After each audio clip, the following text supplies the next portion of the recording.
नमस्कार दोस्तों, मेरा नाम है पुनीत कुमार और आप देख रहे हैं एल फॉर लर्न। दोस्तों, पीसी असेंबल करना आसान काम नहीं है।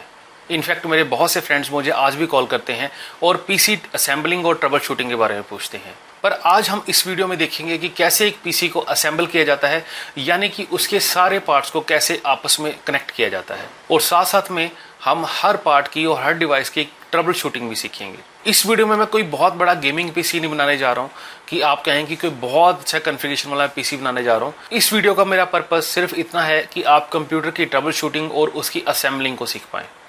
इसके लिए मैंने ऑलरेडी एक पुराने पीसी को डीअसेंबल कर लिया है और अब हम एक एक करके उसके हर डिवाइस की ट्रबल शूटिंग करेंगे और उसको पीसी में असेंबल करेंगे और फाइनली उस पीसी को रन करके देखेंगे। और आई होप कि इस वीडियो को देखने के बाद आप किसी भी पीसी को बिल्ड कर सकते हैं, यानी कि उसको असेंबल कर सकते हैं और उसके किसी भी पार्ट्स को ट्रबल शूट कर सकते हैं।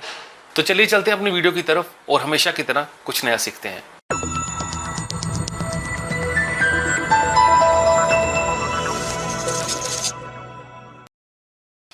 एक पीसी बिल्ड करने के लिए हमें चाहिए एक मदरबोर्ड, एक micro processor with fan assembly, random access memory यानी कि रैम, पावर देने के लिए पावर सप्लाई, एक हार्ड डिस्क, 2 पावर केबल्स और एक VGA केबल्स या HDMI केबल्स। तो दोस्तों, एक पीसी को बनाने के लिए जो सबसे पहली चीज़ आपको चाहिए वो चाहिए एक मदरबोर्ड। अगर मदरबोर्ड की बात करें तो मदरबोर्ड आपका कुछ इस तरह से दिखता है। ये एक स्टैंडर्ड मदरबोर्ड है। मदरबोर्ड के बारे में अगर मैं थोड़ा सा एक्सप्लेन करना चाहूँ तो आप कह सकते हो कि कंप्यूटर के सभी डिवाइसेस इसी मदरबोर्ड के साथ कनेक्टेड होते हैं, इसीलिए इसको मदरबोर्ड कहा जाता है। अगर हम इस मदरबोर्ड की बात करें तो आप जैसे कि देख रहे हैं कि ये मदरबोर्ड में जो ब्लू आप देख रहे हैं, ये पूरा एक सर्किट बोर्ड जो आप देख रहे हैं, इसको बोलते हैं PCB यानी कि प्रिंटेड सर्किट बोर्ड। और इस प्रिंटेड सर्किट बोर्ड के ऊपर आप ये इलेक्ट्रॉनिक कंपोनेंट्स देख सकते हैं। ये जनरली हम डिज़ाइन नहीं कर पाएंगे, अगर हम करना भी चाहें तो। इनको डिज़ाइन करने के लिए बड़ी बड़ी कंपनियों में चिप लेवल फैब्रिकेशन की जाती है। और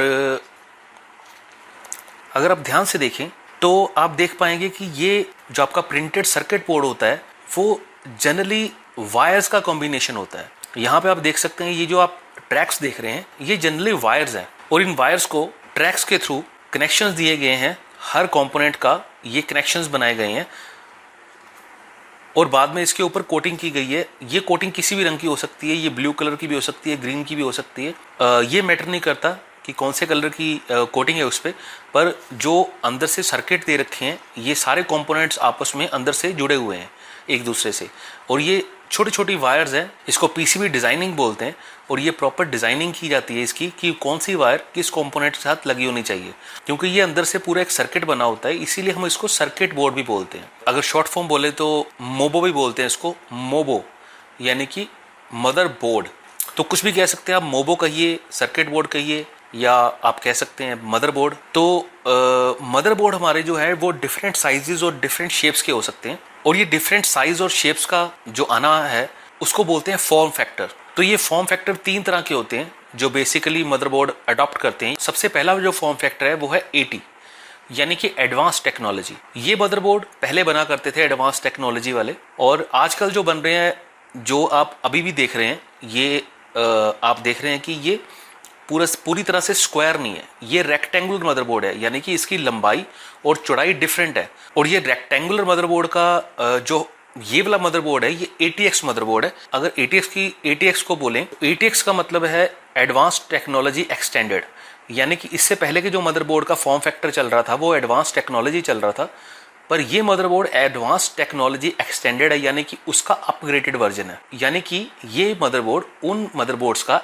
एक्सटेंडेड वर्जन है, यानी कि अपडेटेड वर्जन है। और इसके बाद एक माइक्रो ATX भी आते हैं। वो मदरबोर्ड छोटे होते हैं और जनरली स्क्वायर में होते हैं, और उस मदरबोर्ड की जो लेंथ होती है वो 9.6 इंचेस इंटू 9.6 इंचेस होती है। वो पूरी तरह से स्क्वायर मदरबोर्ड है, उसको बोलते हैं माइक्रो ATX। वो छोटा हो जाता है, ये थोड़ा सा बड़े साइज का मदरबोर्ड है, और सबसे कॉमनली जो यूज होता है वो ये ATX मदरबोर्ड्स ही होते हैं।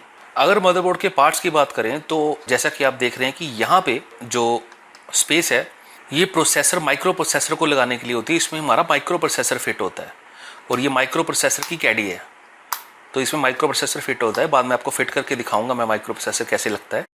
इसके बाद हम चलते हैं यहाँ पे, ये जो आप देख रहे हैं ये हीट सिंक है बेसिकली। इसके नीचे एक चिप होती है और इस चिप को बोलते हैं नॉर्थ ब्रिज। ये बेसिकली जो मदरबोर्ड के ऊपर वाले कंपोनेंट है, माइक्रो प्रोसेसर है और साथ में हमारे रैम्स लगती हैं इस पोर्ट में, तो इसको कंट्रोल करता है। उसके बाद अगर नीचे देखिए तो ऐसा ही एक छोटा सा हीट सिंक है। इसका नाम हीट सिंक इसलिए है क्योंकि ये इसके नीचे जो चिप है वो उसका बहुत ही इंपॉर्टेंट रोल है और वो बहुत जल्दी गर्म भी हो जाता है। उसको गर्मी से बचाने के लिए इसके ऊपर कॉपर की हीट सिंक दे रखी है ताकि ये उसको ठंडा रखता है। तो कॉपर जल्दी से ठंडा भी होता है और जल्दी से गर्म भी हो जाता है, इसीलिए इसको कॉपर को यूज़ किया जाता है एज ए हीट सिंक। तो ये हीट सिंक है, इसके नीचे चिप लगी होती है। अगर आप देखो तो इसको बोलते हैं नॉर्थ ब्रिज। ये नॉर्थ ब्रिज हमेशा आपका माइक्रो प्रोसेसर के आसपास ही होगा। और नीचे के पार्ट को जो कंट्रोल करता है, जो ये वाला हिस्सा देख रहे हो आप, इसको बाद में मैं एक्सप्लेन करूंगा। नीचे के पार्ट को कंट्रोल करने के लिए हम यहाँ पे हमारे पास होता है एक और चिप, इसके नीचे चिप लगी होती है और इसको बोलते हैं साउथ ब्रिज। ये नॉर्थ ब्रिज और ये साउथ ब्रिज। उसके बाद अगर हम आ जाएं तो ये जो येलो वाले पोर्ट देख रहे हैं, ये लंबे वाले पोर्ट, इसमें हमारी लगती है रैम, यानी कि रैंडम एक्सेस मेमोरी। तो यहाँ पे लगते हैं हमारे रैम। उसके बाद अगर मैं इस पोर्ट की बात करूँ, ये जो पिन्स हैं इस पोर्ट पे अगर बात करूँ तो इसमें हमारी लगती है मदरबोर्ड को पावर देने के लिए हम ये वाली पोर्ट का यूज़ करते हैं। इसमें हमारी जो SMP की पावर केबल है वो इसमें लगती है। ये जो हमारा पोर्ट है इसमें ID केबल लगती है। ये केबल हमारी पहले पुराने वाले पीसीज में ज़्यादा हुआ करती थी क्योंकि उस वक्त जो हमारी हार्ड डिस्क थी वो भी ID केबल के थ्रू ही लगा करती थी। तो आजकल ये एक आदि होता है पोर्ट मदरबोर्ड में। पहले 3-4 दिए रखे थे क्योंकि सारे के सारे हमारी जो हार्ड डिस्क होती थी और जो हमारी DVD राइटर चाहे कह लो आप, फ्लॉपी डिस्क कह लो, वो सभी इसी ID केबल के थ्रू लगा करते थे। उसके बाद अगर हम देखें तो यहाँ पे ये येलो वाले पोर्ट देखें और इन येलो पोर्ट्स में हम जनरली लगाते हैं SATA केबल्स। आजकल जितने भी हमारे डिवाइसेस आते हैं जिनसे हम हार्ड डिस्क कनेक्ट करते हैं या बाकी के डिवाइसेस जैसे DVD राइटर, वो सारे इंटरनली SATA केबल के साथ कनेक्टेड होते हैं। SATA की फुल फॉर्म है सीरियल एडवांस टेक्नोलॉजी अटैचमेंट। तो यहाँ पे SATA केबल्स हमारी लगती हैं, वो बाद में आपको दिखाऊंगा मैं कैसी दिखती हैं वो केबल्स। आपको एक एक चीज़ मैं एक्सप्लेन करूंगा। मूविंग फॉरवर्ड अगर आगे चलें तो ये जो पोर्ट देख रहे हैं आप, ये वाला पोर्ट और ये वाले दोनों पोर्ट, ये जनरली हमारी जब हमने कोई एक्सटर्नल कार्ड लगाना होता है, कोई एक्सटर्नल डिवाइस लगाना होता है उसके लिए होते हैं। जैसे कि हमने एक्सटर्नल कोई ऑडियो डिवाइस लगाना है या एक्सटर्नल ग्राफिक कार्ड लगाना है तो उसके लिए ये वाले पोर्ट्स यूज़ होते हैं। इनमें हम एक चिप की तरह उसको लगा देते हैं और ये पूरे मदरबोर्ड के साथ ऑटोमेटिकली वो उसको कनेक्ट हो जाता है उसके साथ। तो इसका ये वर्क है। और जैसे हम ये बाहर वाली पिन जो आप देख रहे हैं, अगर इसके बारे में बात करूं, ये आप देखो तो यहाँ पे फ्रंट का USB 1 और फ्रंट का USB 2। हमेशा आपका कंप्यूटर कुछ इस तरह का तो होता नहीं है, वो एक डब्बे में लगा होता है। जो आप डब्बा जनरली देखते हो, बाहर से डब्बा दिखता है वो उसको बोलते हैं कंप्यूटर कैबिनेट। जब हम इसको कैबिनेट में फिट करेंगे तो कैबिनेट के बाहर आपने देखा होगा कि कई बार पेन ड्राइव्स हम कैबिनेट के बाहर ही लगा सकते हैं। तो बाहर के जो पोर्ट्स होते हैं उनको हम यहाँ से उसको कनेक्ट करेंगे। तो ये उसके लिए कनेक्शन दे रखी है। जब हम कैबिनेट अटैच करेंगे मैं आपको लगा के दिखाऊंगा। यहाँ पे सिस्टम फैन दे रखा है। कैबिनेट का अगर कोई फैन होगा तो वो यहाँ से कनेक्ट हो जाएगा। ये FDD लिखा हुआ है, तो ये है फ्लॉपी डिस्क के लिए। ये फ्लॉपी ड्राइव्स हमारी पहले आया करती थी, अब इसका कोई खास यूज़ नहीं है। अब फ्लॉपीज यूज़ भी नहीं करता कोई, पेन ड्राइव आ चुकी हैं। फ्लॉपी की स्पेस बहुत ही कम होती है। 1.44 MB की एक फ्लॉपी होती थी। तो 1.44 MB उस वक्त तो काफ़ी होती थी क्योंकि उस वक्त हमारी फाइल्स इतनी हैवी नहीं हुआ करती थी। आजकल तो एक पिक्चर भी 3 MB की होती है। तो ये फ्लॉपी डिस्क पहले काम आया करती थी, अब इनका कोई खास यूज़ नहीं है, फिर भी इनमें पोर्ट दे दिया जाता है मदरबोर्ड में। उसके बाद अगर देखें आप तो ये F ऑडियो लिखा हुआ है। तो ये फ्रंट ऑडियो, जो सामने वाले ऑडियो पोर्ट होते हैं कैबिनेट में, बाहर की तरफ ऑडियो के ऑप्शन भी होते हैं कि हम वहीं से हेडफोन अटैच कर पाएँ या वहीं से स्पीकर अटैच कर पाएँ बाहर से ही। उसके बाद ये जो आप सेल देख रहे हैं, इसका बहुत ही इंपॉर्टेंट रोल है। इसको बोलते हैं बायोस सेल। ये बायोस सेल का काम क्या होता है कि आपकी जो डेट और टाइमिंग होती है कंप्यूटर की, उसको, और जो कंप्यूटर की सेटिंग्स होती हैं, जो बेसिक और डिफ़ॉल्ट सेटिंग होती है कंप्यूटर की, वो एक चिप में स्टोर होती है। और उस चिप को हमेशा पावर चाहिए होती है ताकि उसमें से जो डेटा है वो सेफ रहे। जनरली अगर मैं आपको एग्जांपल दूं, लेट्स सपोज कि आपने रात को 9 बजे अपना कंप्यूटर बंद किया। आपने कंप्यूटर बंद कर दिया, उसको पूरी तरह से पावर ऑफ कर दिया, पीछे से प्लग भी निकाल दिया। नेक्स्ट डे आपने प्लग ऑन किया कंप्यूटर को और उसको रीस्टार्ट किया, तो आप देखोगे कि जो आपकी टाइमिंग है वो 9 o'clock से नहीं स्टार्ट होगी, वो सुबह जब आपने स्टार्ट किया तो वो अपडेट होगी। जो टाइम हुआ होगा वही टाइम वहां पे आपका कंप्यूटर का शो कर रहा होगा। तो क्या आपने कभी सोचा है कि ये कैसे हो पाता है? वो इसी वजह से हो पाता है क्योंकि जो इस मदरबोर्ड में जो बायोस चिप होती है जिसमें ये सारी इंफॉर्मेशन सेव रहती है, उसको कॉन्टिन्यूसली हम एक्सटर्नल पावर देते हैं इस सेल के थ्रू, क्योंकि उसको थोड़ी सी पावर चाहिए होती है, वो छोटा सा आईसी होता है, उसको हम एक्सटर्नली इस सेल के थ्रू पावर देते रहते हैं। अगर ये सेल एक्सपायर हो जाता है तो इस सेल को आपको चेंज करना पड़ेगा, वरना आपका कंप्यूटर का टाइमिंग जो है वो हिल जाएगा, क्योंकि उसको एक्सटर्नली पावर नहीं मिल पा रही। उसके बाद अगर हम बात करें जो आपके पोर्ट्स हैं उस पर आते हैं। ये पोर्ट्स तो आपने बहुत बार देखे होंगे, जनरली आप इसको यूज़ भी करते हो। ये कंप्यूटर के बैक साइड पे होते हैं पोर्ट आपके। अगर मैं इसकी बात करूं तो इसके कलर हमेशा स्पेसिफिक होंगे और यही कलर्स आपको हमेशा हर पीसी में मिलेंगे, ये कभी चेंज नहीं होंगे। और इन कलर्स को अगर मैं देखूं तो ये फर्स्ट जो आपका देख रहे हैं रेड कलर, ये आपका हमेशा माइक के लिए होगा। ये ग्रीन वाला आपका जो कलर दिखाई दे रहा है आपको बीच में, ये आपका होता है स्पीकर्स के लिए। और ये जो आप ब्लू कलर का देख रहे हो, ये बेसिकली होता है अगर हमने कोई इंस्ट्रूमेंट लगाना है अपने कंप्यूटर के साथ अटैच करना है, चाहे वो गिटार हो, अगर उसकी लीड लगानी है तो वो इसमें लगती है। तो जनरली ये पोर्ट का कोई खास यूज़ नहीं होता, ये दोनों पोर्ट ही हम यूज़ करते हैं, क्योंकि एक में माइक लगता है और दूसरे में स्पीकर्स लगते हैं। अगर और ऊपर आए तो ये हमारे पोर्ट्स जनरली आपको दे रखे होंगे, ये हमारे पोर्ट्स हैं यूएसबी। तो यूएसबी में हमारे यूएसबी 2.0 भी होते हैं और यूएसबी 3.0 भी होते हैं। ये मदरबोर्ड क्योंकि पुराना है, ये हमारा G31 मदरबोर्ड है और ये इतना अपडेटेड नहीं है, तो इसमें आपको 2 पोर्ट्स अभी भी मिसिंग है। अगर पोर्ट्स के लिए आप एक पूरी वीडियो देखना चाहते हो तो एक वीडियो मैंने पोर्ट्स के लिए बनाई हुई है, जो आप आई बटन पे क्लिक करके ऊपर देख सकते हो। ये जो आप देख रहे हो पोर्ट्स, ये USB 2.0 पोर्ट है, ये भी USB 2.0 है। USB 2.0 वही पोर्ट है जिसमें आप पेन ड्राइव लगाते हो। कीबोर्ड और माउस हैं वो भी USB पोर्ट्स में ही आते हैं। तो आप USB पोर्ट, यहाँ ये आपके USB पोर्ट है आपका माउस और कीबोर्ड अटैच करने के लिए। उसके बाद आता है ये वाला पोर्ट। इस पोर्ट को हम बोलते हैं RJ45 पोर्ट। जब हमने इंटरनेट को लगाना होता है, इंटरनेट की केबल को लगाना होता है, तो इंटरनेट की केबल इस पोर्ट में लगती है, ये है। तो इस पोर्ट को बोलते हैं लैन पोर्ट, यानी कि लोकल एरिया नेटवर्क पोर्ट। उसके बाद अगर बात करें इन 2 पोर्ट्स की, तो ये वाले हमारे फिर से USB 2.0 पोर्ट है, तो ये 4 USB 2.0 पोर्ट इसमें दे रखे हैं। नेक्स्ट हमारा जो पोर्ट आता है इसको बोलते हैं VGA पोर्ट। तो ये हमारा VGA पोर्ट है। कंप्यूटर मॉनिटर होते हैं या कंप्यूटर LED होती है, उनको लगाने के लिए यूज़ होता है।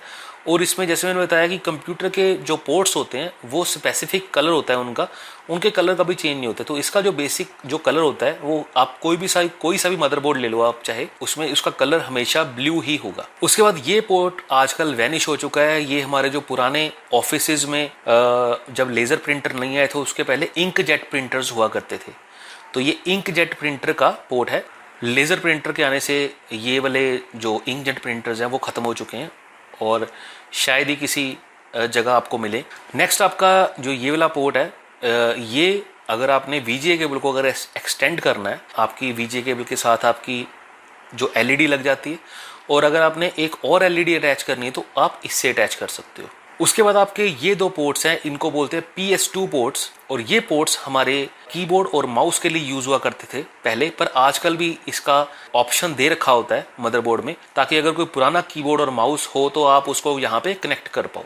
अगर आपको नहीं पता, यहाँ पे अगर मेंशन नहीं है, वैसे जनरली मेंशन होता है, अगर मेंशन नहीं है तो आप हमेशा ग्रीन वाले जो PS2 पोर्ट है उसमें आप हमेशा लगाओगे माउस, और जो आपका पर्पल वाला जो पोर्ट है उसमें आप हमेशा कीबोर्ड कनेक्ट करोगे उससे। तो ये हमारा मदरबोर्ड में हमने काफ़ी कुछ हमने कवर कर लिया मदरबोर्ड में। अब हम इस मदरबोर्ड में प्रोसेसर लगाने वाले हैं। तो ये जैसा कि आप देख रहे हैं कि ये हमारा होता है माइक्रो प्रोसेसर। अगर इसका नाम क्लियरली पढ़ पाओ तो ये एक कोर टू ड्यू माइक्रो प्रोसेसर है, जो कि 2.53 गीगाहर्ट्ज़ जिसकी प्रोसेसिंग फ्रीक्वेंसी जिसकी है। जैसे कि हमने 3rd जनरेशन में पढ़ा था, इस माइक्रो प्रोसेसर में CPU की सारी फंक्शनैलिटी होती है, यानी कि जो CPU के जितने भी टास्क हैं वो सारे इसी माइक्रो प्रोसेसर चिप में इंटीग्रेटेड होते हैं और इसमें प्रोग्राम्ड होते हैं। जैसे कि सारे के सारे अर्थमेटिक ऑपरेशंस और लॉजिकल ऑपरेशंस इसी माइक्रो प्रोसेसर के थ्रू किए जाते हैं। तो इसको फिट कैसे करना है, ये आपका मदरबोर्ड है। आप अगर क्लियरली देख पाओ तो यहाँ पे आपको 2 कट्स दिखेंगे। यहाँ पे अगर आप देख पाओ तो ये और ये आपको 2 कट दिखेंगे। और माइक्रो प्रोसेसर में भी आपने देख लेने हैं ये 2 कट कहाँ पे हैं। तो यहाँ पे ये देखिए, यहाँ पे एक कट, यहाँ पे दूसरा कट। जस्ट इसके ऊपर आपने इसको रख के यहाँ पे छोड़ देना है और इसको थोड़ा सा सेट कर लेना। आपने ज़्यादा इसको हिलाना नहीं है क्योंकि नीचे की जो पिन्स हैं वो इसकी बहुत ही बारीक होती हैं। जैसे अगर आप ज़्यादा इस पर फोर्सफुली उसको दबाने की कोशिश करेंगे, पुश करने की कोशिश करेंगे, तो इसकी जो नीचे की पिन्स हैं वो टूट सकती हैं और उसके बाद वो रिपेयर होने की उसकी जो चांसेस हैं वो ऑलमोस्ट इम्पॉसिबल ही होते हैं। क्योंकि ये जनरली आप किसी भी कंप्यूटर शॉप पे चले जाओगे तो उसके बस का काम नहीं है। ये चिप लेवल फैब्रिकेशन होती है और उसको बड़ी बड़ी कंपनीज जो मदरबोर्ड डिज़ाइन करती हैं वही उसको कर सकती हैं और जनरली कोई करता नहीं है वैसे। तो इसके बाद आपने इसको कैडी को बंद कर देना है। एक बार कंफर्म आपने कर लेना है कि वो सही से बंद हुई है या नहीं। और उसके बाद आपने इसका जो लॉक है उसको अच्छी तरह से यहाँ से लगा देना है। तो ये यहाँ पे मेरा माइक्रो प्रोसेसर अभी लग चुका है। अब माइक्रो प्रोसेसर के ऊपर हम हमेशा यूज़ करते हैं हीट सिंक। जब आप माइक्रो प्रोसेसर परचेज़ करोगे तो आपको हीट सिंक साथ में मिलता है। तो ये जो है आपका फ़ैन है, इस फ़ैन को आपने माइक्रो प्रोसेसर के ऊपर लगाना है ताकि माइक्रो प्रोसेसर को गर्म होने से बचाया जा सके, जिससे वो कभी कभी क्या होता है कि गर्म होने से वो बर्न भी हो सकता है। तो उसको बचाने के लिए हम ये फ़ैन यूज़ करते हैं। ये जनरली आपको जब माइक्रो प्रोसेसर परचेज़ करोगे तो उसके आपको साथ ही मिलता है। इस फ़ैन को सबसे ज़्यादा जो इस फ़ैन का जो कॉम्प्लिकेटेड पार्ट है वो है इसकी फ़िटिंग। अलग अलग माइक्रो प्रोसेसर के जो फ़ैन्स हैं उनके फिट होने का जो तरीका है वो डिफरेंट है। कईयों के साथ यहाँ पे स्क्रूज दे रखे होते हैं तो उसको तो आपको सिर्फ होल में स्क्रू ड्राइवर से आपको उसको लगाना होता है बस। उस पर ये फ़ैन थोड़ा सा डिफरेंट है। इसमें आप अगर देख सको ये लॉक टाइप फ़ैन है। मदरबोर्ड के अंदर ये फ़ैन कुछ लॉक हो जाता है। आप देख सकते हैं जहाँ पे हमने माइक्रो प्रोसेसर लगाया है उसके जस्ट पीछे 4 होल है। ये होल हमारे इस फ़ैन को लगाने के लिए हैं। तो इसको लगाना कैसे है, थोड़ा सा इसका प्रोसेस जो है वो कॉम्प्लिकेटेड है। वैसे कॉम्प्लिकेटेड नहीं है पर इसको अगर हम थोड़ा सा गलत तरीके से अगर थोड़ा सा भी हैंडल कर लिया तो इसके जो लॉक हैं ये टूट जाते हैं और उसके बाद ये पूरे का पूरा फ़ैन हमें पूरे का पूरा नया लेना पड़ता है। क्योंकि ये लॉक जनरली है बड़ी छोटी सी चीज़ पर जल्दी मिलते नहीं है और इसको कोई रिपेयर भी नहीं कर पाएगा। तो इसलिए बड़े ध्यान से लगाना है। अगर इस तरह का फ़ैन है, अगर वैसे आपका स्क्रू वाला फ़ैन है तो वो तो आपका स्क्रू ड्राइवर से लग जाएगा। पर अगर इस तरह का फ़ैन है और आजकल इसी तरह के फ़ैन आते हैं जिसमें स्क्रू नहीं होते, जनरली ये लॉक वाले जो आपके क्रूज होते हैं वही होते हैं। तो इसको कैसे करना है आप एक बार सीख लीजिए। देखिए आपने क्या करना है कि आपने पहले तो इस फ़ैन को पावर देने के लिए हमेशा फ़ैन के साथ एक वायर होती है। आपने सबसे पहले ये ढूंढना है कि ये वायर लगनी कहाँ पे है और आपने इस फ़ैन को उस तरफ लगाना है जिससे ये वायर उस पिन के सबसे नज़दीक पड़े। ऐसा ना हो कि ये वायर कभी कभी क्या होता है कि ये वायर छोटी पड़ जाती है। फ़ैन में ये वायर कभी हो सकता है कि इतनी सी हो, बस इतनी सी। तो इसमें अगर आपने आपका जो पिन्स हैं अगर वो दूसरी तरफ हैं तो वो वहाँ तक नहीं पहुँच पाएगी आपकी वायर। आपने वायर को उस तरफ रखना है जिस तरफ उसको जो इसकी पिन्स हैं वो पास पड़े। तो इसका जो पिन्स हैं वो ये हैं, क्योंकि यहाँ पे लिखा हुआ है, ये देखिए अगर मैं यहाँ पे ध्यान से आप देखें, यहाँ पे आप क्लियरली देख पा रहे हैं CPU फ़ैन। तो ये CPU फ़ैन हमारा ये CPU फ़ैन है क्योंकि जो माइक्रो प्रोसेसर है उसी को CPU बोलते हैं। तो इसको हम इस ढंग से लगाएंगे कि ये इस तरफ आ जाए इसकी वायर। अब इसको लगाने का तरीका क्या है, आपने सबसे पहले इसको यहाँ से इनको होल्स के ऊपर सेट कर लेना। जो मदरबोर्ड के ऊपर होल बने हैं इनको फिट करने के लिए उनके ऊपर थोड़ा सा सेट कर लेना है। अब अपने यहाँ पे एक थंब रखना है और इनको 2 उंगलियों से ऊपर खींच लेना है और इसको फिट कर देना है। सबके साथ आपने ऐसे ही करना है ताकि वो होल के अंदर चले जाएं, बस इतना सा आपने करना है। पंखे पे थंब नहीं रखना क्योंकि पंखा ये टूट सकता है। तो आपने हमेशा यहाँ पे थंब रखना है, पंखे पे आपका थंब नहीं होना चाहिए, यहाँ पे नहीं होना चाहिए। तो यहाँ से भी आपने इसको ऐसे ही ऊपर करके ये चला गया अंदर और इस तरफ से भी ये अंदर जा चुका है। अब अगर मैं पीछे से आपको दिखाऊं तो अभी आप देख पा रहे होंगे कि ये जो दो लॉक है इसके, ये लॉक ये इसके अंदर जा चुके हैं, मदरबोर्ड के अंदर तो जा चुके हैं ये लॉक, एक ये वाला वाइट वाला और ये पीछे वाला। पर एक ध्यान से देखिए कि इसके अंदर अगर मैं इसको प्रेस करूँगा, यहाँ से अगर मैं इसको प्रेस करूँगा तो ये इसके बीच में एक ब्लैक वाला आएगा।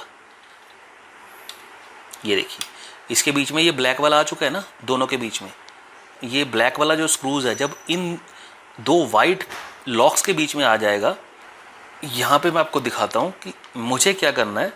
अगर यहाँ पे देखोगे तो आपको एक एरो दिख रहा होगा, ये एरो की डायरेक्शन उस तरफ है, यानी कि लेफ़्ट की तरफ। तो लेफ़्ट की तरफ एरो अगर होगा तो ये जो डायरेक्शन है ये हमेशा फ़ैन को अनलॉक करने के लिए डायरेक्शन होती है, पर हमें उसको लॉक करना है तो हमें रिवर्स डायरेक्शन में उसको लॉक करना है। तो ये मैंने किया, तो ये रिवर्स डायरेक्शन में उसको ये लॉक हो चुका है। मेरा एरो की डायरेक्शन लेफ़्ट है तो मुझे उसको राइट की तरफ लॉक करना है। ये भी लॉक हो चुका है और ये देखिए पीछे ब्लैक वाला इनके दोनों के बीच में आ चुका है। यहाँ से अगर देखिए तो ब्लैक वाला इन दोनों के जो वाइट वाले जो लॉक हैं उनके बीच में ब्लैक वाला स्क्रू आ चुका है। तो इसका मतलब ये लॉक हो चुका है। अब दूसरा बाकी भी सारे ऐसे ही करेंगे। अब हमारा फ़ैन ये पूरी तरह से लॉक है। अगर आपको ये नहीं समझ आए तो वीडियो को रिवर्स करके आप इसे देख सकते हैं। अब ये वाली जो केबल है ये CPU के फ़ैन की केबल है, इसको हम इसके कनेक्ट कर देते हैं CPU के फ़ैन के पिन से। इसको आराम से आपने कनेक्ट करना है, ज़्यादा फोर्स नहीं लगानी इस पर, आराम से कनेक्ट करना है क्योंकि ये बहुत पतली पतली पिन्स होती हैं, बारीक पिन्स होती हैं और ये टूट सकती हैं। उसके बाद नेक्स्ट जो हमने हमारा जो मदरबोर्ड है उसमें हमने लगानी है रैम। ये रैम जो हमारी है इसको आप देखेंगे तो ये आपको शायद बचपन की याद दिलाएगा, क्योंकि बचपन में हम जब वीडियो गेम्स खेलते थे, अगर वीडियो गेम की कैसेट जो होती थी जब हम उसको तोड़ते थे तो अंदर से ऐसी ही एक चिप निकला करती थी। तो ये रैम है। रैम की फुल फॉर्म होती है रैंडम एक्सेस मेमोरी। जनरली इसको हम ये कहते हैं कि परफॉर्मेंस के लिए यूज़ होती है कि जितनी ज़्यादा रैम होगी उतनी ज़्यादा अच्छी परफॉर्मेंस होगी पीसी की। बिल्कुल सही है। पर ऐसा क्यों होता है? क्योंकि जो रैम का जो बेसिक वर्क होता है वो होता है कि रैंडम एक्सेस मेमोरी का मतलब ये है कि जो भी एड्रेस हम काम करते हैं, लेट्स सपोज हमने पहले फोटोशॉप खोला, उसके बाद हमने वर्डप्रेस खोला, देन हमने पावर पॉइंट खोला, तो फर्स्ट टाइम जब खोलेंगे तो उसको बहुत टाइम लगेगा। पर नेक्स्ट टाइम जब हम खोलेंगे तो क्योंकि रैम ने पहले से ही उन सबका एड्रेस इसमें कॉपी कर रखा है अपने आप में, तो नेक्स्ट टाइम जब पीसी उसको सर्च करेगा तो उसको जल्दी से प्रोग्राम खोल देगा रैम में से एड्रेस लेके, क्योंकि उसको एड्रेस पहले से पता होगा कि इन सब चीज़ों का एड्रेस क्या है। तो फिलहाल तो हम इसको पीसी में असेंबल करते हैं। पीसी में असेंबल करने के लिए जैसे कि मैंने आपको ये पोर्ट बताया, ये 2 पोर्ट आपके दे रखे हैं, ये रैम के लिए पोर्ट होते हैं। इसको रैम को अपने सबसे पहले ये देखना है कि रैम पे आपने एक आपको कट दिखाई दे रहा होगा अभी रैम पे। अगर आप ये देखें तो अगर आपको दिखाई दे रहा है तो यहाँ पे ये देखिए कि यहाँ पे एक कट बना हुआ है और इसी तरह का कट आपको स्लॉट में भी नज़र आएगा। ये देखिए, तो आपने एग्जैक्टली रैम को इस हिसाब से लगाना है कि वो कट, रैम का कट और जो पोर्ट का कट है वो आपस में मैच हो जाए। ये देखिए, अब ये रैम का कट और पोर्ट का कट आपस में मैच कर रहे हैं। और आपने ये लॉक को आगे नहीं बढ़ाना, आपने क्या करना है कि लॉक के पास से आपने थंब से उसको प्रेस करना है। तो ये फर्स्ट लॉक लगा और ये दूसरी तरफ से भी लॉक के बिल्कुल पास से आपने यहाँ पे इसको प्रेस कर देना है बस। तो ये दूसरा लॉक भी हमारा लग चुका है। अब जनरली हमारा क्वेश्चन ये उठता है कि कई स्टूडेंट्स मुझसे पूछते हैं कि सर अगर रैम को हम उल्टा लगा दें तो क्या होगा? तो अगर रैम को आप उल्टा लगाने की कोशिश अगर करोगे भी तभी वो लगेगा नहीं उल्टा, पहली बात तो, क्योंकि जो रैम का कट होता है वो एग्जैक्टली बीच में कभी नहीं होता। हमेशा रैम का कट थोड़ी सी आगे पीछे होगा, एग्जैक्टली बीच में नहीं होगा। तो पहली बात तो आप लगाओगे तो ऐसा होगा ही नहीं। ये देखिए ना, ये रैम का कट आगे चला गया और पोर्ट का जो कट है वो यहाँ पे रह गया, तो ये कभी पहली बात तो लगेंगे नहीं। अगर उल्टी लग गई, जो पुराने पीसीस थे पेंटियम 4 वगैरह, उसमें बीच में भी आ रहा था कट, तो अगर आप उसको लगाओगे तो जस्ट आपका कुछ खास नहीं होगा। ऐसा नहीं होगा कि आपका कंप्यूटर कुछ बर्न हो जाएगा या शॉर्ट सर्किट हो जाएगा। उसमें सिर्फ इतना होगा कि आपका जो एलईडी की आउटपुट है वो आपकी आएगी नहीं, मतलब एलईडी आपका कुछ भी वहाँ पे शो नहीं करेगा, कोई पिक्चर नहीं दिखाएगा, आपका डिस्प्ले आपका ब्लैक वहाँ पे आएगा, ब्लैक स्क्रीन आएगी। तो कुछ खास होगा नहीं। अगर उल्टा फिट भी कर दोगे तो कोई फ़र्क नहीं पड़ने वाला, उससे आपका मदरबोर्ड सेफ़ रहेगा, ऐसी कोई बात नहीं है। और बाद में आप उसको सीधा करके चेक कर सकते हो। अगर बीच में एग्जैक्टली आ रहा है और आपको नहीं पता चल रहा है किस तरफ लगाना है, तो एक बार अगर उल्टा लग भी गया तो कोई बात नहीं, उसको सीधा करके एक बार लगाओ, आपकी डिस्प्ले आनी स्टार्ट हो जाएगी फिर से। अब हमारे इंटरनली जितने भी डिवाइसेस जो मदरबोर्ड के साथ लगने थे वो कंप्लीट हो चुके हैं, और अब इस मदरबोर्ड को आती है पावर देने की बारी। तो पावर सप्लाई देने के लिए मदरबोर्ड को मैंने आपको पहले ही बताया था कि ये पावर का पिन्स होती हैं, पावर की पिन्स, यहाँ पे हम पावर सप्लाई लगाते हैं। और पावर सप्लाई के लिए हम यूज़ करते हैं, नॉर्मल प्लग नहीं यूज़ करते, पावर सप्लाई के लिए हम यूज़ करते हैं SMP यानी कि स्विच मोड पावर सप्लाई। तो ये होती है हमारी स्विच मोड पावर सप्लाई। हमारा जो PC है वो, अगर मैं बात करूं तो वो 220 वोल्ट पे काम नहीं करता, जो कि हमारे घर में जो पावर आती है उस पर वो काम नहीं करता। अगर इतनी पावर पे अगर हमारा कंप्यूटर चलेगा तो वो वैसे ही बर्न हो जाएगा। और दूसरी बात ये है कि जितने भी इलेक्ट्रॉनिक डिवाइसेस हैं वो सारे के सारे DC पावर पे काम करते हैं। हमेशा जो वोल्टेज होती है वो दो तरह की वोल्टेज होती है, या तो AC वोल्टेज होती है या फिर DC वोल्टेज होती है। जितने भी इलेक्ट्रॉनिक डिवाइसेस हैं वो AC पे काम नहीं करते, वो DC पे काम करते हैं। अगर आप कभी भी अपने स्विचेस को देखोगे तो वहाँ पे लिखा होगा 220 वोल्ट AC, तो वहाँ से निकल रही है AC। और जो AC पे काम करते हैं वो काम करते हैं इलेक्ट्रिकल डिवाइसेस, जैसे कि हमारा पंखा हो गया, फ्रिज हो गया, कूलर हो गया, ये इलेक्ट्रिकल डिवाइसेस है। पर कंप्यूटर एक इलेक्ट्रॉनिक डिवाइस है, उसको छोटी सी पावर चाहिए होती है, 12 वोल्ट या 9 वोल्ट ऐसी पावर जिसको चाहिए होती है। इतनी ज़्यादा पावर पे वो काम नहीं कर सकता। तो पहली चीज़ तो ये करता है हमारा जो स्विच मोड पावर सप्लाई है, इसका पहला काम तो ये होता है कि AC पावर को हम इसको AC देते हैं। यहाँ पे जो AC करंट है वो यहाँ पे हम इसको प्रोवाइड करते हैं, और यहाँ से वो दूसरी ये जो सारी वायर्स है इनमें वो DC बना के उसको निकालता है, और फिर यही वायर हम कनेक्ट करते हैं मदरबोर्ड के साथ। और यहाँ से दूसरी चीज़ ये करता है कि यहाँ पे हम देते हैं 220 वोल्ट AC, और यहाँ से ये 12 वोल्ट AC, 9 वोल्ट AC, जैसी किसी की रिक्वायरमेंट हो वैसी उसको प्रोवाइड कर देता है। जैसे अगर मदरबोर्ड हमारा 12 वोल्ट पे काम करता है तो ये उसको 12 वोल्ट दे देगा। अगर हमारा जो हार्ड डिस्क है अगर वो 9 वोल्ट पे काम करती है तो 9 वोल्ट भी उसको दे देगा।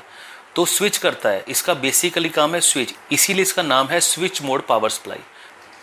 तो जब भी आपने स्विच मोड पावर सप्लाई देखनी है तो आपने सबसे पहले तो यहाँ पे जो स्विच है आपका ये 0 और 1 है।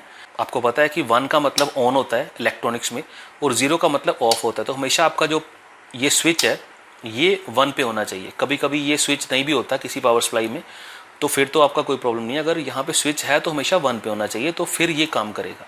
आपने बाज़ार से ये जो आपकी स्विच मोड पावर सप्लाई है वो आपने परचेज़ कर ली, पर आपने उसको चेक करना है, लगाने से पहले ही चेक करना है। ये ना हो कि कंप्यूटर में फिट कर लो बड़ी मेहनत से और उसके बाद देखो कि ये तो ख़राब है। तो अगर आपने ये चेक करना है इसको कि ये ठीक है या नहीं है, तो इसको टेस्ट करने के लिए आपने सबसे पहले तो एक पावर केबल, ये आपको ऐसी पावर केबल चाहिए, ये आपको कंप्यूटर की शॉप से साथ में लेनी पड़ेगी। ऐसी 2 पावर केबल चाहिए आपको। एक आपको चाहिए मॉनिटर के लिए जिसमें आप मॉनिटर को पावर देंगे, दूसरी आपको चाहिए SMP को पावर देने के लिए। तो आपको 2 एटलीस्ट पावर केबल चाहिए एक कंप्यूटर को तैयार करने के लिए। तो इस पावर केबल को मैं इसके अंदर लगा रहा हूँ पावर पोर्ट में, और पीछे आप देख सकते हैं कि यहाँ पे एक फ़ैन है। आप यहाँ पे देख पाओगे कि यहाँ पे एक फ़ैन है। आपने क्या करना है, यहाँ पे आप देख पाओगे इसकी पिन्स हैं, ये पावर सप्लाई की, ये आपको पिन्स दिखाई दे रही हैं। तो यहाँ पे आपने सबसे पहले ढूंढनी है एक ग्रीन वायर। ये ग्रीन वायर, आप यहाँ पे बहुत सारी वायर्स होंगी पर ग्रीन एक आधी होगी, हमेशा एक होगी वायर ग्रीन। तो आपने देखनी है ग्रीन वायर, और उसके साथ आपने ढूंढनी है ब्लैक वायर।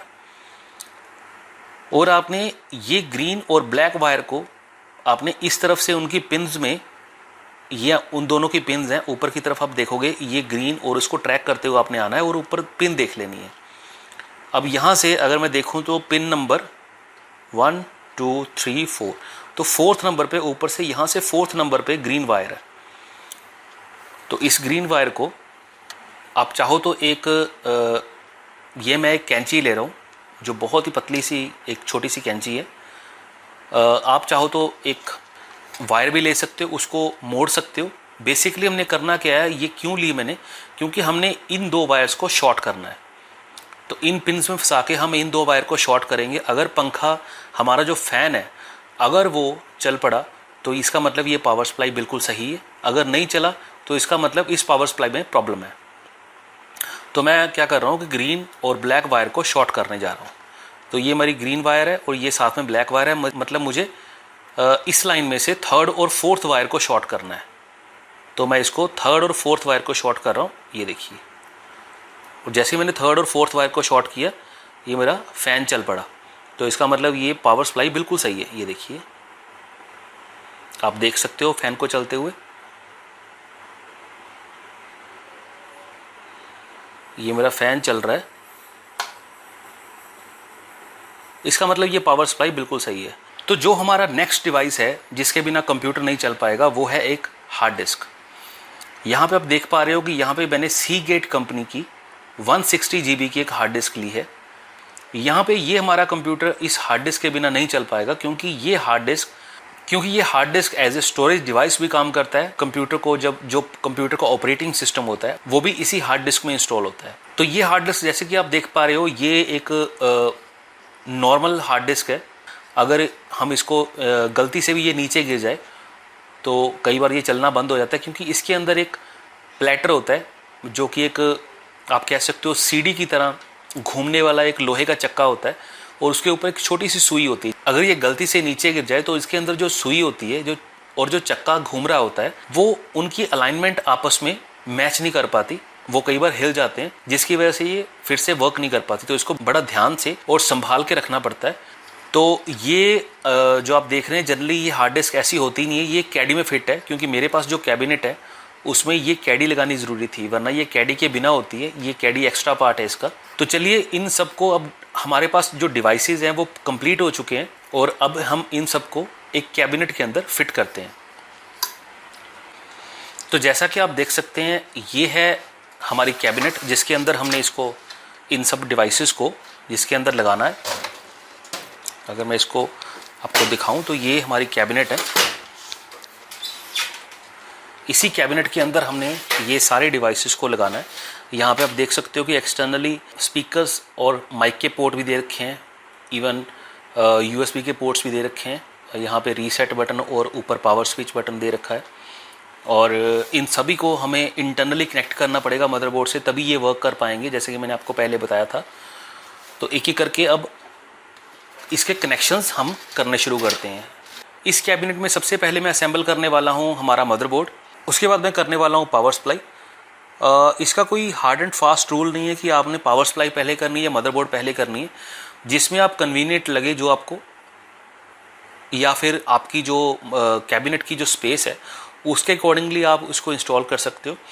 कभी कभी ये भी हो सकता है आपको कि यहाँ पे आप जो आपका मदरबोर्ड है वो आपका यहाँ पे आप असेंबल कर दो, और उसके बाद यहाँ पे आपकी पावर सप्लाई आनी है, तो इसके लिए आपके पास स्पेस ना हो, तो आप यहाँ पे पहले फिर पावर सप्लाई असेंबल कर सकते हो।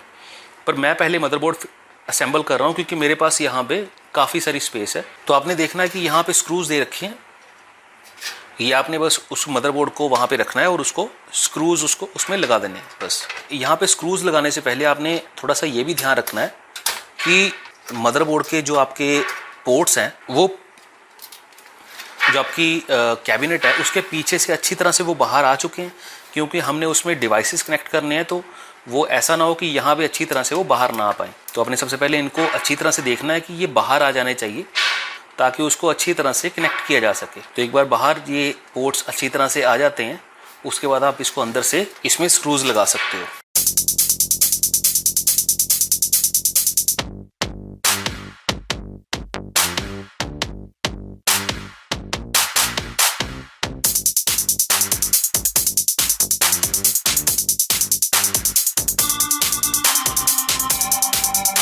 तो अभी हमारे मदरबोर्ड के सारे स्क्रूज लग चुके हैं, और अभी हम असेंबल करते हैं पावर सप्लाई।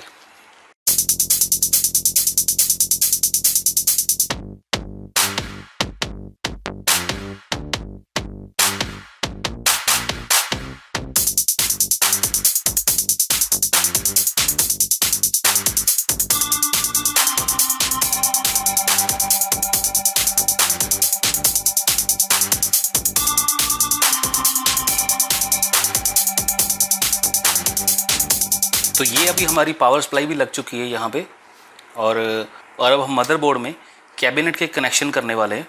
कैबिनेट के कनेक्शन करने से पहले हम मदरबोर्ड में कनेक्ट करने वाले हैं हमारी हार्ड डिस्क, जो कि हमारा जो स्टोरेज डिवाइस है उसको हम कनेक्ट करने वाले हैं यहाँ पे। स्टोरेज डिवाइस को कनेक्ट करने के लिए आप पीछे से यहाँ पे देख सकते हो कि 2 पोर्ट्स यहाँ पे दे रखे हैं। एक आप ये वाला पोर्ट देख रहे हो और यहाँ पे आप ये पोर्ट देख सकते हो। तो ये वाला और ये वाला पोर्ट जो हमारा है ये पावर देने के लिए।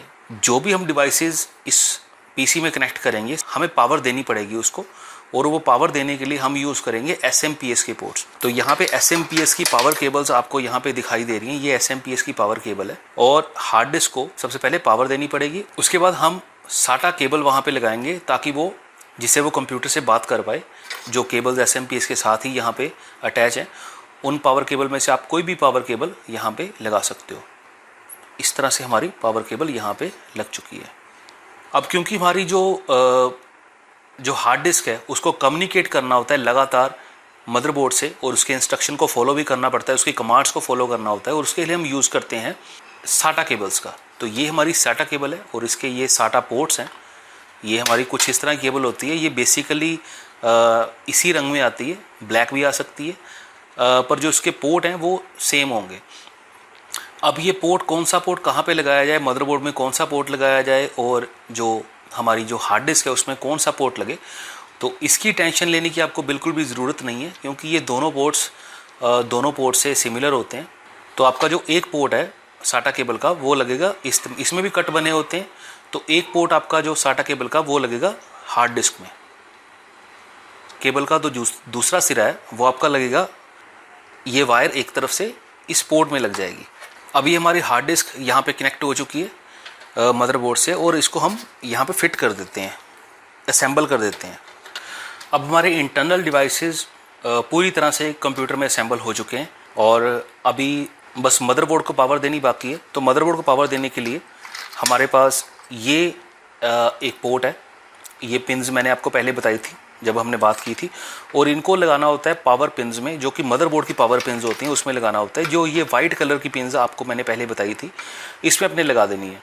इसको लगाना कैसे आपने कि यहाँ पे एक लॉक दे रखा होता है आपका, और इसी तरह का लॉक आपको पिन्स की तरफ में मिलेगा। तो पिन में ये अगर आप यहाँ पे ये पिन को देखोगे तो इसमें ये वाला लॉक बाहर की तरफ है, इस तरफ। तो ये वाला लॉक भी बाहर की तरफ इसी तरफ रहेगा, और इसको अपने इसमें लगा देना है। ये हमारा अब मदरबोर्ड को पावर मिल चुकी है। अब मदरबोर्ड को हमने एक और पावर देनी है मदरबोर्ड को। ये एक 4 पिन की वायर आपकी कभी कभी किसी पावर सप्लाई में या किसी मदरबोर्ड में आपको मिलेगी, कईयों में सिर्फ इसी से काम चल जाता है, ठीक है। तो ये जो आपकी 4 पिन्स वाली वायर है, ये यहाँ पे फैन के आसपास इसका पोर्ट होगा। आपने जब भी देखना है तो ये मदरबोर्ड में हमेशा जो आपका प्रोसेसर का फ़ैन होगा उसके आसपास ही इसका पोर्ट होगा, और आपने इसको भी इसी तरह से अटैच करना है कि इसका जो लॉक वाला सिरा है वो बाहर की तरफ रखना है। जिस तरफ इस पिन का बाहर की तरफ लॉक है तो इसका भी बाहर की तरफ लॉक होना चाहिए। तो आपने इसको यहाँ पे लगा देना है। अब हमारे मदरबोर्ड को पूरी तरह से पावर मिल चुकी है, और अब हम कैबिनेट के कनेक्शन करना स्टार्ट करते हैं जल्दी से। तो कैबिनेट के कनेक्शन के लिए सबसे पहले तो ये कैबिनेट में हमारे फ़ैन लगा हुआ है, और ये उसकी एक वायर है छोटी सी, उसका एक पोर्ट है। अगर आप यहाँ पे देख पाएँ तो ये सिस्टम फ़ैन यहाँ पे है। तो आपने ढूंढ लेना, वहाँ पे लिखा होगा आपके मदरबोर्ड में। और मैंने बताया था कि जो भी आपके कैबिनेट के कनेक्शंस होंगे, कैबिनेट की कनेक्शंस की जितनी भी पिन्स हैं वो बाहर की तरफ ही होंगी, कभी मदरबोर्ड के अंदर की तरफ नहीं होंगी, वो बाहर की तरफ बाउंड्री पे ही होंगी। तो आपको बाउंड्री पे सारे के सारी केबल्स मिल जाएंगी जनरली। तो ये हमारा CPU फ़ैन यहाँ पे लग चुका है। उसके बाद हम लगाने वाले हैं, ये आपका HD ऑडियो लिखा हुआ है यहाँ पे, HD ऑडियो। तो इस जगह पे मैंने आपको बताया था कि यहाँ पे F ऑडियो लिखा है, अभी आप देख सकते हो। इसी तरह से यहाँ पे लिखा हुआ आपका USB 2.0। ये जो बाहर के तरफ आपके पोर्ट्स हैं ये USB वाले, ये इनके लिए ये USB 2.0 पोर्ट है आपका। अब ये जो बाकी की केबल्स आपकी हैं ये सारी की सारी इसमें आपकी पावर केबल्स आ जाती हैं। कैबिनेट के बाहर से आपका पावर स्विच होता है, जिसको आप ऑन करते हो तो आपका PC ऑन होता है। तो ये सारे कुछ उसके स्विच हैं, पावर LED के स्विचेस हैं, और साथ में ये रीसेट स्विच है जिससे आप कंप्यूटर को कभी भी रीसेट कर सकते हो, और हार्ड डिस्क की LED है जिससे पता चलता है कि हार्ड डिस्क चल रही है या नहीं चल रही है। तो ये सारे कनेक्शन भी ये वाली वायर्स यहाँ पे है, इसके नाम लिखे हुए हैं, तो आप यहाँ पे कर सकते हो। जल्दी से इनके कनेक्शंस करते हैं। तो दोस्तों कंप्यूटर के कनेक्शन करने के बाद फाइनली बारी आती है पेरिफेरल्स के कनेक्शंस की। पेरिफेरल्स वो डिवाइसेस होते हैं जो कंप्यूटर से एक्सटर्नली उसके पोर्ट्स के थ्रू लगते हैं, जैसे कि कीबोर्ड और एलईडी स्क्रीन। तो आइए इन सब को कंप्यूटर के साथ कनेक्ट करते हैं। सबसे पहले हम कनेक्ट करते हैं पावर सप्लाई को। ये पावर सप्लाई का हमारा कुछ इस तरह का पोर्ट होता है, जो कि हमने पहले भी अब जब पावर सप्लाई को चेक किया था तो मैंने आपको उस वक्त ये पोर्ट दिखाया था कि ये पोर्ट कुछ इस तरह का हमारा होता है पोर्ट, और इस पोर्ट को हम लगाएंगे पावर सप्लाई के अंदर। ये पावर सप्लाई के थ्रू लग चुका है। उसके बाद बारी आती है हमारे कीबोर्ड की, और कीबोर्ड में जो स्टैंडर्ड पोर्ट होता है वो होता है यूएसबी पोर्ट, और यूएसबी पोर्ट मैंने आपको पहले बताया था कि वो यहाँ पे लगेगा हमारा। ये हमारा यूएसबी पोर्ट है। दूसरे यूएसबी पोर्ट में हमारे माउस लगेगा हमारा। ये हमारा माउस का यूएसबी पोर्ट है। ये हमारा इस पोर्ट में लगा सकते हैं। ये 4 पोर्ट हैं, आप इनमें से किसी में भी लगा सकते हैं। तो ये हमारे माउस और कीबोर्ड्स लग चुके हैं। अब उसके बाद बारी आती है वीजीए पोर्ट की, जिसके थ्रू हम मॉनिटर को पावर देंगे और मॉनिटर की डिस्प्ले लेंगे। तो मॉनिटर को पावर देने के लिए जो पावर केबल है, ऐसी पावर केबल हमें एक और चाहिए जो मॉनिटर को पावर देगी। ये मॉनिटर की पावर केबल है। तो ये हमारे मॉनिटर की पावर केबल लग चुकी है। इसके बाद बारी आती है ये जो हमारा आप देख रहे हैं वीजीए पोर्ट, इसमें वीजीए केबल लगती है जो हमारी कुछ इस तरह की केबल होती है।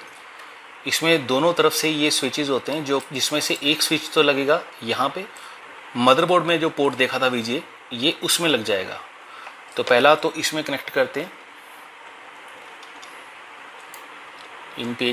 इन स्क्रूज को आप घुमा के इसको टाइट कर सकते हैं। ये दोनों तरफ लगे होते हैं स्क्रूज। और दूसरी तरफ ये वाला जो स्विच है ये आपका मदरबोर्ड में लग जाएगा। तो ये हमारा वीजीए पोर्ट दूसरी तरफ मदरबोर्ड के साथ लग चुका है। तो आइए अब सारे जो पेरिफेरल्स हैं वो लग चुके हैं। अब इसको पीसी को ऑन करके देखते हैं। तो ये मैं यहाँ से आप पावर ऑन कर रहा हूँ, और ये हमारी पावर की एलईडी और ये हार्ड डिस्क की एलईडी चल चुकी है। इसका मतलब हमारा पीसी सही वर्क कर रहा है। और मॉनिटर पे आप देख सकते हैं उसकी आउटपुट भी आ चुकी है। तो दोस्तों फाइनली इसी के साथ हमारा पीसी स्टार्ट हो चुका है और हमने कंप्यूटर को सक्सेसफुली असेंबल कर लिया है। अगर वीडियो आपको पसंद आई तो वीडियो को लाइक कीजिए, दूसरों के साथ शेयर कीजिए, और अगर चैनल को सब्सक्राइब नहीं किया तो चैनल को सब्सक्राइब जरूर कीजिए। आई होप इस वीडियो के थ्रू जो पीसी असेंबलिंग के काफ़ी सारे डाउट्स आपके क्लियर हो गए होंगे। अगर फिर भी आपका कोई डाउट है तो आप मुझे l4learn.com@gmail.com पे मेल कर सकते हैं। तो thank you so much guys. मिलते हैं ऐसी ही एक और इंटरेस्टिंग वीडियो के साथ। तब तक के लिए सीखते रहिए और देखते रहिए L4Learn।